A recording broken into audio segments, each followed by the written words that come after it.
Hello friends, once again traveller স্টোরিতে তোমাদের সকলকে স্বাগতম জানাই।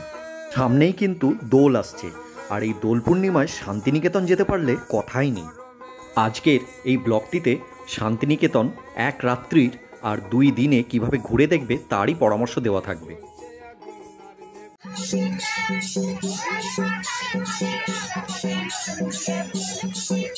শান্তিনিকেতন মানেই কিন্তু কবিগুরু রবীন্দ্রনাথ ঠাকুর, সোনাঝুরির হাট আর কঙ্কালীতলা, আরও অনেক কিছু। এই ব্লগেতে কিন্তু সব রকমের তথ্য থাকবে। শান্তিনিকেতনে কোথায় থাকবেন, কোথায় খাবেন এবং কিভাবে ঘুরে দেখবেন।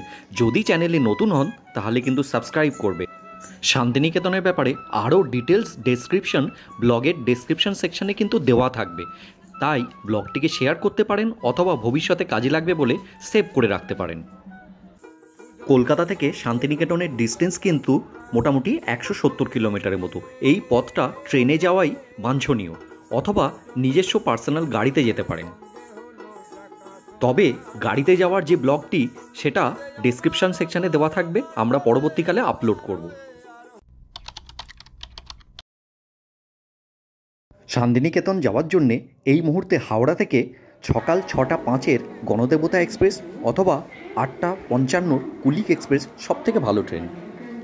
এসি চেয়ার কারে ভাড়া পড়বে 300 টাকা এবং চেয়ার কারে ভাড়া পড়বে 85 টাকার মতো। সময় লাগে 2.5 ঘন্টার মতো। আমাদের চ্যানেলের তরফ থেকে কয়েকটি ট্রেনের তালিকা দিলাম যেগুলি সকালবেলাতে ছাড়ে। এর মধ্যে বন্দে ভারতের ভাড়া একটু বেশি হলেও সময় কিন্তু সবথেকে কম লাগে। যদি ভিস্টাডোম ট্রেনের আনন্দ নিতে নিতে শান্তিনিকেতন যেতে চান তাহলে কিন্তু কুলিক এক্সপ্রেসে ইভি ক্যাটাগরিতে টিকিট কাটবেন।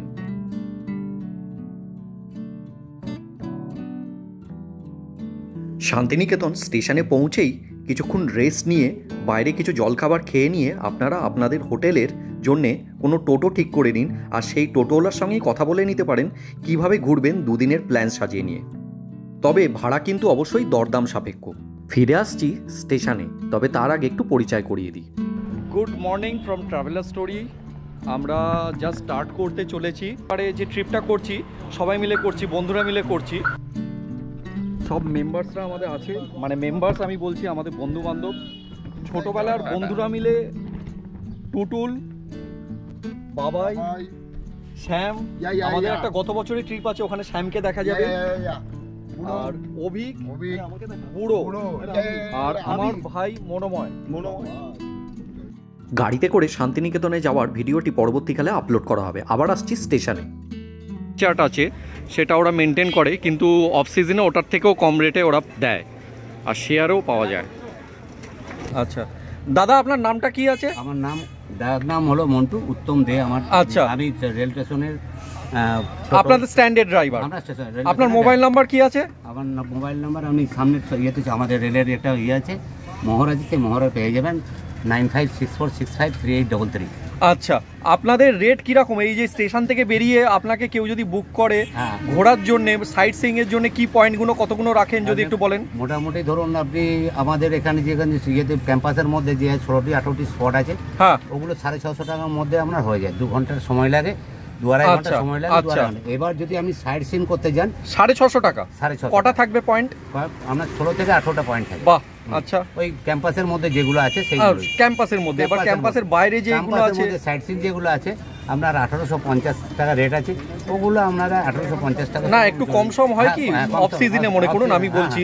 একদম একদম একদম একদম আপনার ওইটা কম সমে হয়ে যায়। কি থাকে তাতে? তার মধ্যে থাকবে আপনার প্রথমেই থাকবে সৃজনী শিল্পগ্রাম, সুরল জমিদার বাড়ি, আমারকুড়ি সোসাইটি, বুদ্ধপট্টি, প্রকৃতি বন, সোনাঝুরি হাট, কোপাই নদী যেখানে রবি ঠাকুর আমাদের ছোট নদী চলে একে বাঁকে, কোপাই নদী। আচ্ছা, মায়ের মন্দির, কঙ্কালী মায়ের মন্দির হয়ে আপনার খোয়াইয়ের হাটটা কি এর মধ্যে ইনক্লুড করা থাকে? খোয়াই সোনাঝুরি যেটা বলে, কেউ সোনাঝুরি হাট বলে, কেউ খোয়াই বলে, আচ্ছা, কেউ শনিবারের হাট বলে।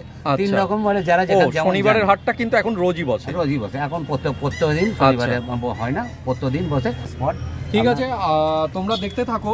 দাদা যে রেটটা বললেন এটা কিন্তু অফ সিজনে কিছুটা কম হয়, সিজন হলে কিন্তু তখন আর রেটের কিছু থাকে না, তখন অনেকটা বেশি যায়। বসন্ত উৎসব, শান্তিনিকেতন মেলা, শনি রবির মধ্যে এই ক্ষেত্রে কিন্তু বেড়ে যায়। শান্তিনিকেতনে থাকার জায়গা কিন্তু অনেক আছে, তবে ভুবনডাঙ্গাতে একটু কম পড়ে।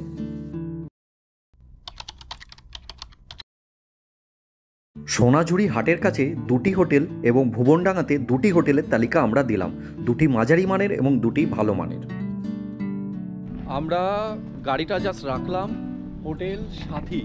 হোটেল সাথীতে আমরা রুম পেয়েছি, কেননা সত্যি কথা বলতে শনিবার বা রবিবার শান্তিনিকেতনে কিন্তু একটা বিশাল ডিমান্ড যায়, আর সেটাই দেখতে পেলাম, প্রত্যক্ষ করলাম। তো হোটেলটা মোটের ওপর ভালো বলা যায়, পার্কিংও আছে। হোটেল সাথী, এখানে রুমের ক্যাটাগরি কিন্তু খুবই ভালো আছে, plus AC room, most of the rooms are AC, non AC একটা আছে ডরমেটরি।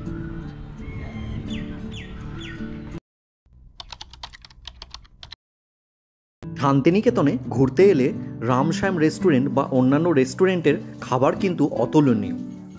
এখানকার ভেজ থালি 170 টাকা। অপেক্ষার পর আমাদের খাবার এসে পৌঁছলো, তবে যে খাবার এলো তা মনে রাখার মতো। আলু পোস্ত, ডাল, নবরত্ন তরকারি, চাটনি এবং ঘি ভাত, সঙ্গে শাক ভাজা এবং পাঁপড়। এখানে ভেজ থালির প্রাইস পড়ে 170 টাকা। তবে আমরা খেয়েছিলাম ভুবনডাঙ্গার কৃষ্ণাদির ঘরোয়া খাবার রেস্টুরেন্টের ভেজ থালি। এখানে ভেজ থালির মূল্য পড়ে 100 টাকা, জাস্ট অতুলনীয়। এর ওপরে কাতলা মাছের থালি নিলে 60 টাকা এক্সট্রা পড়ে। এখানে কৃষ্ণাদি নিজে তদারকি করে খাবার তৈরি করান। এখানকার জিরাকাঠি চালের ভাত, তার সাথে বেগুন ভাজা, ঝুড়ো আলু ভাজা, ঘি, টক দই আর এঁচোড় আলুর তরকারি, ডাল, আলু পোস্ত, চাটনি এখনও মুখে লেগে আছে। খাবার পরিবেশন করা হয় পিতলের থালায়। এর উপরে মুরগির মাংস নিলে 4 পিস সহ 100 টাকা এক্সট্রা লাগে এবং কাতলা মাছ 60 টাকা। একদম ঠিকঠাক।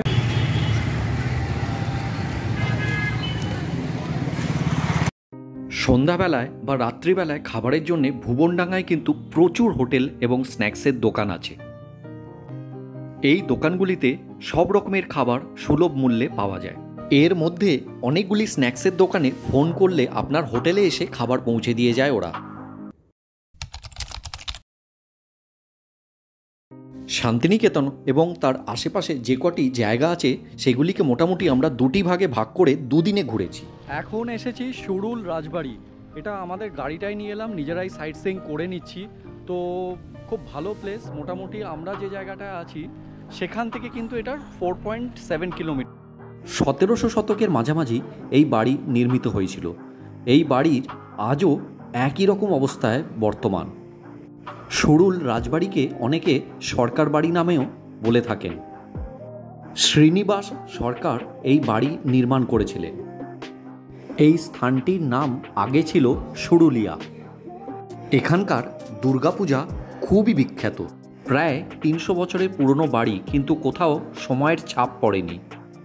দুর্গাপূজার সময় এখানে বিভিন্ন রকমের অনুষ্ঠান হয় এবং দূর দূরান্ত থেকে অনেক লোক আসেন। শান্তিনিকেতন বা বোলপুর শহর নির্মাণে সুরুল রাজবাড়ির অবদান অস্বীকার করা যায় না।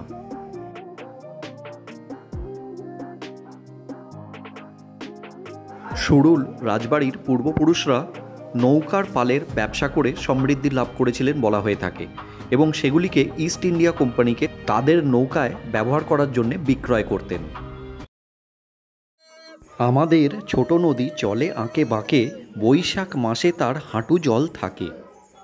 কোপাই নদীর তীরে এখন কিন্তু হাঁটু জল পাওয়াও মুশকিল।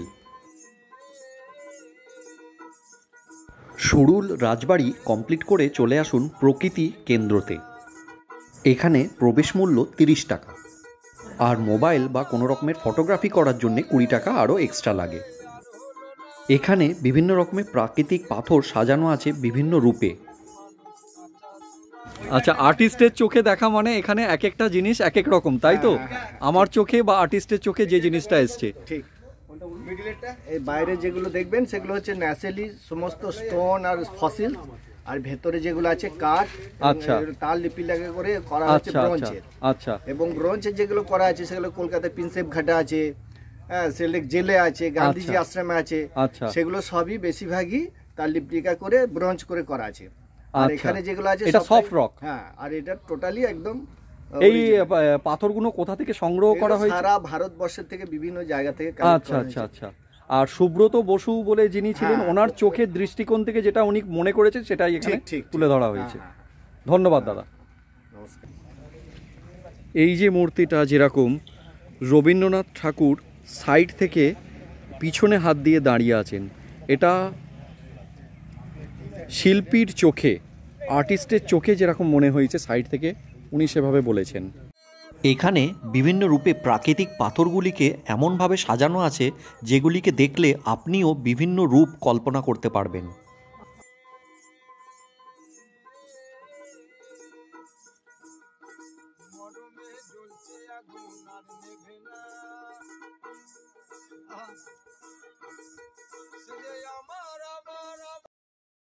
চলে এলাম 34 ফুট বুদ্ধমূর্তি, যেটা প্রকৃতি ভবনের পিছনের দিকটায়। এই 34 ফুট বুদ্ধমূর্তিটি শান্তিনিকেতনের সোনাঝুরি পল্লীতে অবস্থিত। 1993 সালে শান্তিনিকেতন বুদ্ধিস্ট ওয়েলফেয়ার মিশন প্রতিষ্ঠিত হয়, আর তারপর থেকেই এই বুদ্ধমূর্তি তৈরি করা শুরু হয়। এই বুদ্ধমূর্তিটি এখন শান্তিনিকেতনের অন্যতম মূল আকর্ষণ। মাত্র 3600 স্কোয়ার ফিট এরিয়ার মধ্যে অবস্থিত এই বুদ্ধমূর্তিটি, এটি নির্মিত হয়েছিল স্থানীয় শিল্পীদের দ্বারা।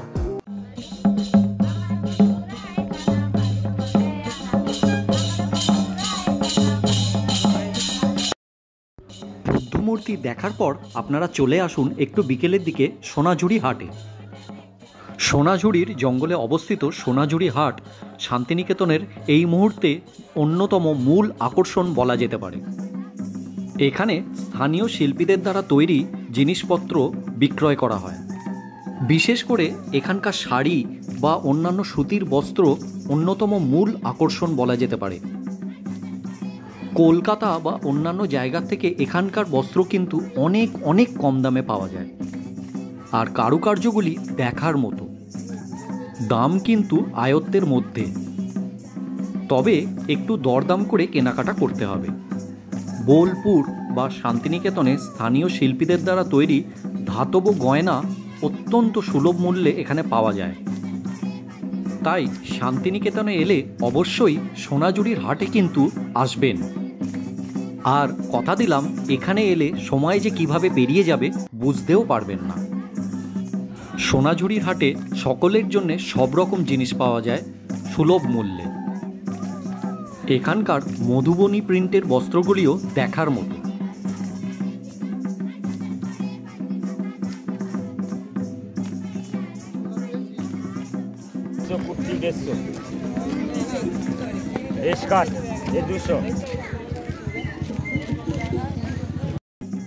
সুতি এবং মেটালের কম্বিনেশনের গহনাগুলি কিন্তু দেখার মতো। এছাড়াও স্থানীয় শিল্পীদের দ্বারা তৈরি গামছা বা ফটো ফ্রেম বা কাঠের কোনো জিনিস খুব সুলভ মূল্যে পাওয়া যায়। সোনাঝুরি হাট ঘোরা হয়ে গেলে আপনারা চলে আসুন হোটেলে, আর সন্ধ্যাবেলাটা হোটেলেই কাটান।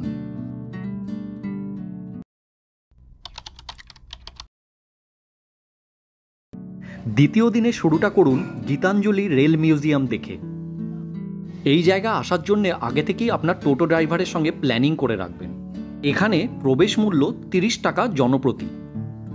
2টি ফ্লোর, তার মধ্যে প্রথম এবং দ্বিতীয় তলে ভুবনডাঙ্গা বা শান্তিনিকেতনের আগেকার ইতিহাস ছবি সহ বর্ণনা দেওয়া আছে।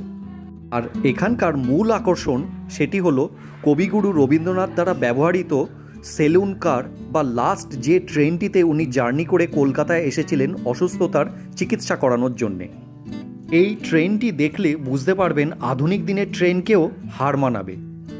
ট্রেনের এই কোচটিতে কবিগুরু রবীন্দ্রনাথ ঠাকুর শেষবারের মতো জার্নি করেছিলেন বোলপুর থেকে কলকাতা। বলা যেতে পারে এটি এখানকার মূল আকর্ষণ। রেল মিউজিয়াম দেখা হয়ে গেলে চলে আসুন সৃজনী শিল্পগ্রাম। এখানকার প্রবেশ মূল্য 20 টাকা। তবে মোবাইল ক্যামেরার জন্য কোনো চার্জ লাগে না, কিন্তু কোনো রকমের আলাদাভাবে ভিডিওগ্রাফি বা ফটোগ্রাফি করতে গেলে এখানে চার্জ দিতে হয়। বিশ্বভারতী ক্যাম্পাস, সোনাঝুরি হাট, আর তারপরেই কিন্তু শান্তিনিকেতনের এই মুহূর্তে মূল আকর্ষণ সৃজনী শিল্পগ্রাম। এখানে ভারতবর্ষের যে কটি রাজ্য আছে তার জীবনযাত্রাগুলি ছোট করে তুলে ধরা হয়েছে। সৃজনী শিল্পগ্রামে কিন্তু 1.5 ঘন্টা সময় ধরে রাখবেন। আগেকার দিনে পুতুল নাচের সময় যে পুতুলগুলি ব্যবহার করা হতো সেই পুতুলগুলি এখানে কিন্তু রাখা আছে। খুব রোমাঞ্চকর লাগছিল এই জায়গাটা। এছাড়াও প্রথমেই ঢুকে আমরা দেখতে পেলাম উড়িষ্যা রাজ্যের কিছু নিদর্শন। সত্যি খুবই ভালো লাগছিল। এখানে ছোট করে জগন্নাথ দেবেরও দর্শন পেলাম। সৃজনী শিল্পগ্রামে অন্যতম আকর্ষণ এই মুহূর্তে এই পালকিটি। এই পালকিটি অত্যন্ত নিখুঁতভাবে তুলে ধরা হয়েছে আগেকার দিনে কোনো নববধূ তার বাড়িতে যেভাবে আগমন করতেন। আর আমাদের সকলের প্রিয় সিকিম রাজ্যের কিছু নিদর্শন দেখতে পেলাম এইখানে। ছাড়াও ভারতবর্ষের অন্যতম রাজ্যগুলি যেমন বিহার, গুজরাট, মণিপুর, আন্দামান নিকোবর আইল্যান্ডস সব কিছুই কিন্তু এখানে ছোট করে তুলে ধরা হয়েছে। আর আমাদের সকলের প্রিয় বাউল গান তো আছেই।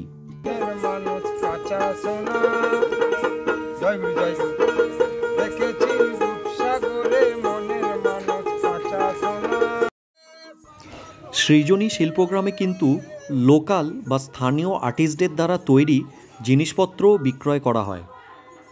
সোনাঝুরির হাটে যে সকল জিনিসগুলি পাওয়া যায় এখানেও সেগুলি পাওয়া যায়। সৃজনী শিল্পগ্রামে সময় কিন্তু কিভাবে কেটে গেল আমরা বুঝতেও পারলাম না।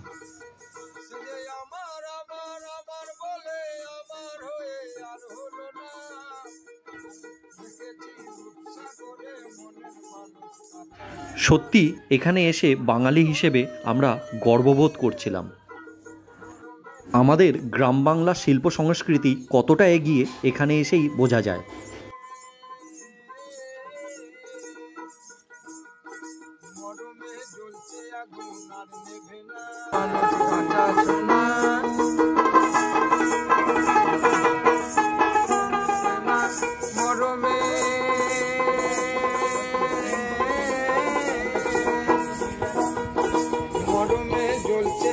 তবে এখানে এলে ভূত পেটনির দর্শনও পেতাম।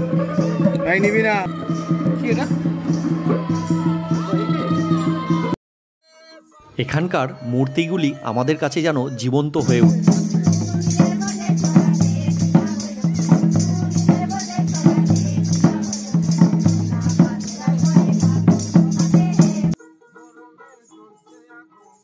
এখানে দর্শন পেলে অবাক হবেন না কুমোরপাড়ার গরুর গাড়ির, অথবা জেলেদের দ্বারা ব্যবহৃত ছোট নৌকা বা তাঁতি তাঁত বুনছে। সৃজনী শিল্পগ্রামে বুদ্ধমূর্তি দর্শন করে বেরিয়ে পড়ুন আপনার পরবর্তী গন্তব্যের জন্যে। আপনার পরবর্তী গন্তব্য হবে কঙ্কালীতলা। কঙ্কালীতলা পৌঁছানোর পর আপনার গাড়ি বা টোটো রেখে বেরিয়ে পড়ুন মন্দিরের দিকে। মন্দিরে যাওয়ার দুধারে কিন্তু এখন প্রচুর দোকান তৈরি হয়েছে, আর এই দোকানগুলি থেকে আপনার ডালি কিনে নিতে পারেন।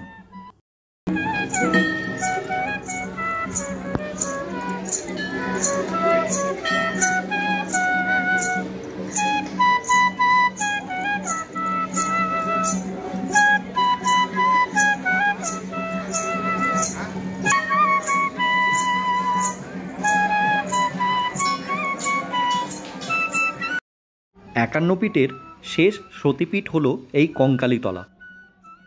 এখানকার মা কিন্তু অত্যন্ত জাগ্রত। এই সেই জাগ্রত এবং পবিত্র পুকুর। এখানে সতীর কঙ্কাল বা কোমরের অংশটি নিমজ্জিত আছে বলে মনে করা হয়। এখানে মায়ের কাছে যা প্রার্থনা করবেন সেটি সফল হবে বলে মনে করা হয়।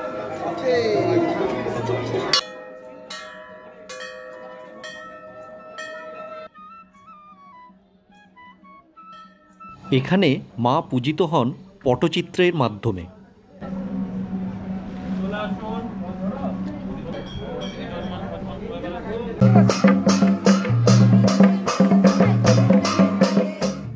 কঙ্কালীতলা থেকে ফেরার পথে ঘুরে দেখে নিন বিশ্বভারতী ইউনিভার্সিটি ক্যাম্পাসের যে কটি স্থান দেখা যেতে পারে। কোভিড পরবর্তী সময় এখানে কিন্তু অনেক রেস্ট্রিকশন করা হয়েছে। বেশিরভাগ পয়েন্টসে কিন্তু বাইরে থেকে ঘুরে দেখতে হচ্ছে। শুধুমাত্র রবীন্দ্র ভবনে ঢুকতে দেওয়া হয়, তবে ফটোগ্রাফি নিষিদ্ধ। এই সেই বটগাছ যেখানে কবিগুরু তার বেশিরভাগ সময় কবিতা লিখতেন। এখানে কবিগুরু অনেক বিখ্যাত কবিতা লিখেছেন। আশ্রম বা অন্যান্য জায়গাগুলি আপনাদের কিন্তু বাইরে থেকেই দর্শন করতে হবে। সব পয়েন্ট ঘুরে দেখা হয়ে গেছে, দিন শেষ হতে চলেছে, এবার বাড়ি ফিরতে হবে। আর বাড়ি ফেরার জন্য শান্তিনিকেতন স্টেশন থেকে রামপুরহাট হাওড়া এক্সপ্রেস কিন্তু খুব ভালো ট্রেন। ব্লগটি যদি ভালো লেগে থাকে তাহলে অবশ্যই লাইক, কমেন্ট আর শেয়ার, সাবস্ক্রাইব করতে পারেন চ্যানেলটিকে। নমস্কার।